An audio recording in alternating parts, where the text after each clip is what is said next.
بسم الله الرحمن الرحیم. حمد و مصلیه. محترمینو، یو محترم رو دا پښتنه کړې ده چې زموږ د کپړو کاروبار دی، ډېر زیاتې کپړې دي، حساب یې کول یې ډېر ګران دی چې د ګز ګز حساب به کوو. او دغه رنګه یو بل ملګري پښتنه کړې ده چې زموږ ټال دی د لرګیو، نو اوس ډېر زیات لرګي دي، حساب کول موږ ته ډېره ګرانه ده چې خالي د حساب کو 40,000 50,000 خرچه پر راځي. نو که چېرې موږ په اندازه یا په اټکل سره زکات ورکو، نو آیا زموږ زکات ادا کېږي او که نه ادا کېږي؟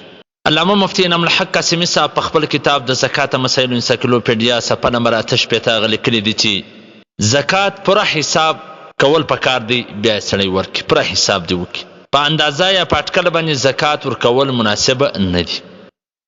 که چیرې چا په اندازه سره زکات ورکړي او اندازه کمه ووتله، یعنی کم زکات ورکړي، هغه څونه حق چې ودر هغه دې کم ورکړي، نو د زکات ورکولو مکمله ذمهداري دي نکاده، او په آخرت کې بیا وتا ته پریشانی وي. او که چیرې د یو وجې سره حساب کول ګرانه وي، ممکنه نه وي، نو زیاته اندازه لګول پکار ده چې زکات کم نسی. یعنی په اندازه سره ورکه، خو اندازه به زیاته لګوي چې ستا په ذهن کې مطلب 1000 زکات راځي، اندازه د 1500 ولګو، کمه به نه لګوي. که چیرې کمه دې ولګوله، نو بیا به په آخرت کې درته سخته پریشانی وي. په حواله ده فتاوی علمگیری جلد نمبر اول صفحه نمبر 150، شامی جلد نمبر 2 صفحه نمبر 288، البحر رایق جلد نمبر 2 صفحه نمبر 222، بدایع صنایع جلد نمبر 2 صفحه نمبر 43. محترمینو، چې سړی یو ذمہداري وبولي، یو احساس وبولي، و هغه ته به حساب کول ګران نه وي. چې سړی دا